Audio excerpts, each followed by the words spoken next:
दोनों आंखें घायल थी, खून बह रहा था, मुंह से खून बह रहा था, होंठ फट गए थे, पूरे चेहरे पर चोट थी, गर्दन की हड्डी टूटी हुई थी, दोनों हाथों की उंगलियों के नाखून भी जख्मी थे, पेट पर चोट थी, प्राइवेट पार्ट से भी खून बह रहा था।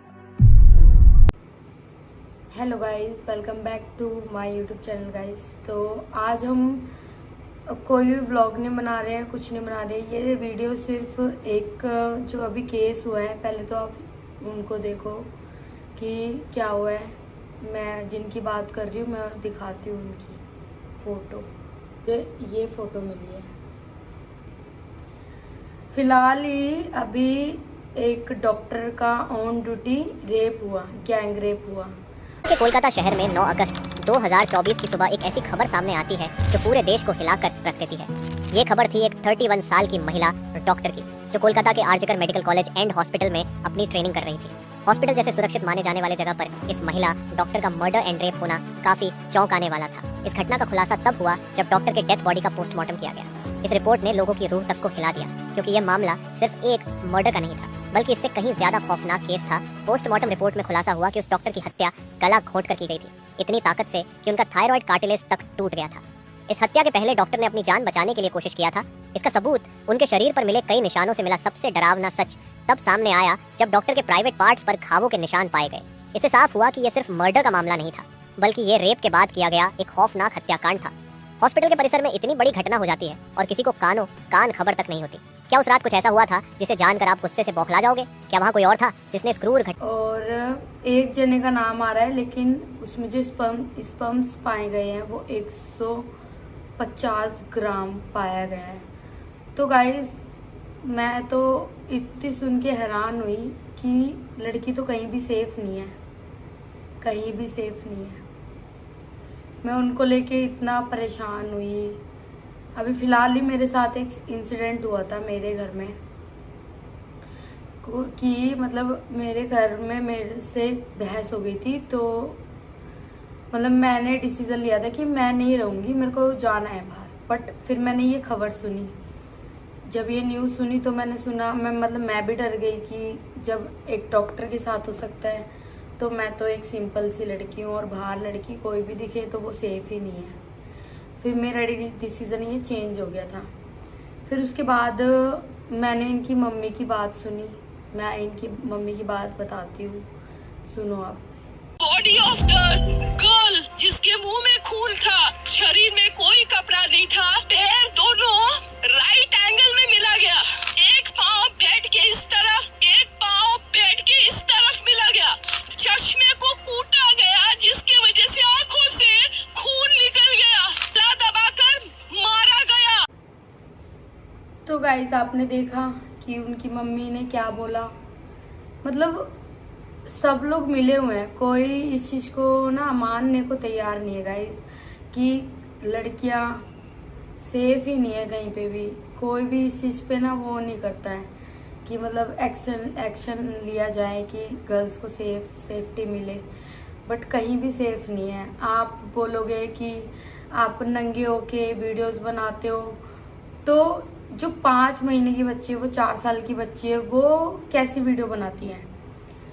वो तो कोई नंगी नहीं होती, वो तो बच्ची होती है, कन्या होती है। 4-5 महीने की लड़की, 9 महीने की लड़की, बच्ची, वो कन्या होती है।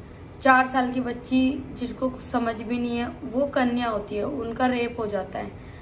तो गाइस, इस टाइम पे ना कलयुग में कोई सेफ नहीं है, कोई भी सेफ नहीं है, ठीक है। तो गाइस, अभी ये केस ना सॉल्व भी नहीं हुआ था, इतने में वो लड़की, इंसाफ भी नहीं मिला। मतलब ये लड़की को इंसाफ भी नहीं मिला है। और वहाँ पे जो हॉस्पिटल कॉलेज जो तोड़ा, उसको फिर से दोबारा से बनवाया जा रहा है। सबकी मिली भगत है उसमें, उस जगह पे।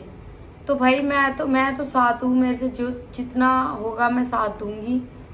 और मैं खुद भी इन चीज़ों से अब डरने लगी हूँ। मैं बाहर जाने से डरती हूँ, बाहर कपड़े उल्टे सीधे पहनने से डरती हूँ।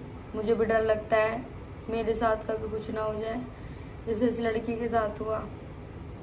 मुझे सुन के उसके लिए बहुत बुरा लगा, बहुत ज़्यादा बुरा लगा था। गाइस, आज की डेट में गर्ल्स बिल्कुल सेफ नहीं है।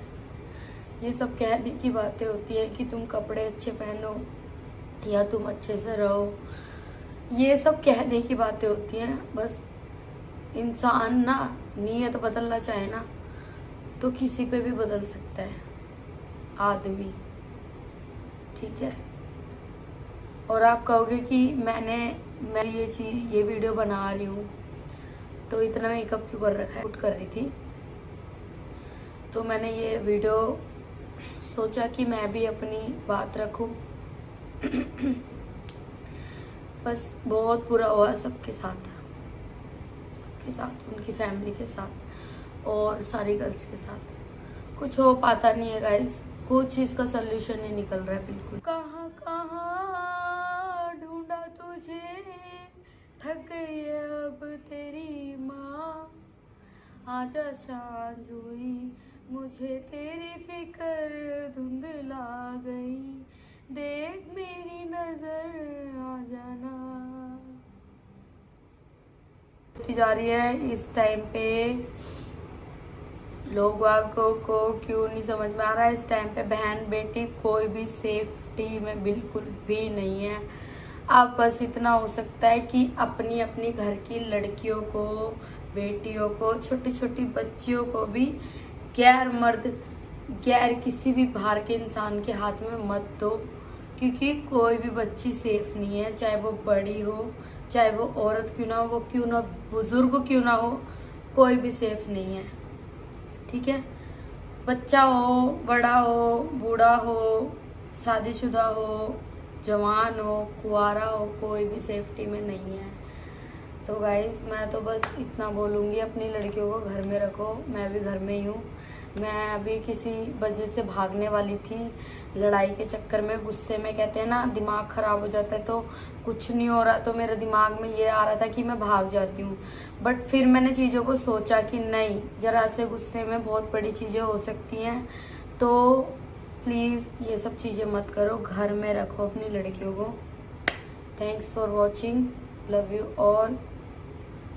हाँ, मैं प्रेयर करूँगी भगवान से कि जितने भी लोगों ने उनके साथ गलत किया है वो उन लोगों को जल्दी सज़ा मिले, और इतनी बुरी सज़ा मिले कि जो उनका मेन पार्ट है उसको काट के फेंक दिया जाए तुरंत ही, ऑन द स्पॉट उनको गोली से मार दो, फाड़ दो उनको, कुछ भी करो, ऐसी कढ़ाई में तल तल के उनकी ना लाशों को मतलब तड़पा तड़पा के मौत दो। मैं बोल भी नहीं पा रही, मैं कैसे बोलूं।